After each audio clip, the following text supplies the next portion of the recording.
More speculation has been raised on the reasons for NATO's intervention in Libya. And as RT's Laura Emmett reports, the organisation may have been trying to prevent Gaddafi from burying the American buck.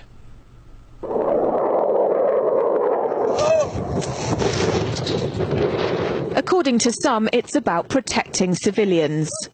We must not tolerate this regime using military force against its own people. Others say it's about oil. The only reason they're interested with Libya is about the oil. You think we'd be in Iraq if the major export there was broccoli?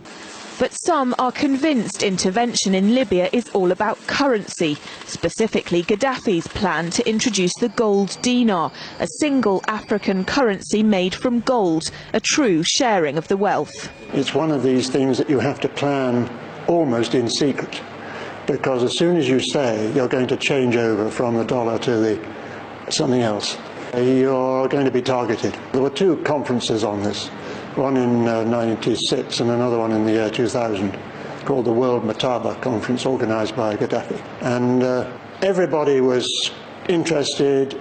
I think most countries in Africa were keen. Gaddafi didn't give up.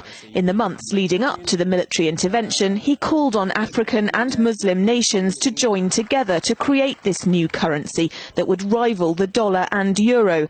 They would sell oil and other resources around the world only for gold dinars. It's an idea that would shift the economic balance of the world. Countries' wealth would depend on how much gold they have, not how many dollars they trade.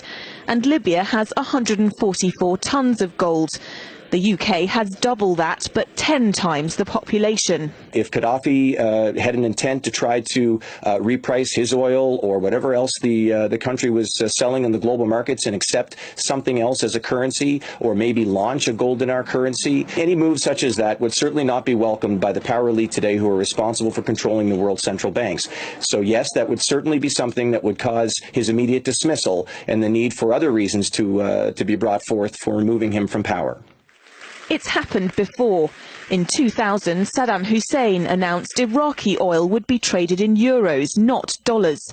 Sanctions and an invasion followed. Some say because the Americans were desperate to prevent OPEC from transferring oil trading in all its member countries to the euro. The UK's gold is kept here in a secure vault somewhere in the depths of the Bank of England. As in most developed countries, there's not enough to go around. But that's not the case in places like Libya and many of the Gulf states. A gold dinar would have given oil-rich African and Middle Eastern countries the power to turn around to their energy-hungry customers and say, sorry, the price has gone up and we want gold. Some say the US and its NATO allies literally couldn't afford to let that happen. Laura Emmett, RT, London.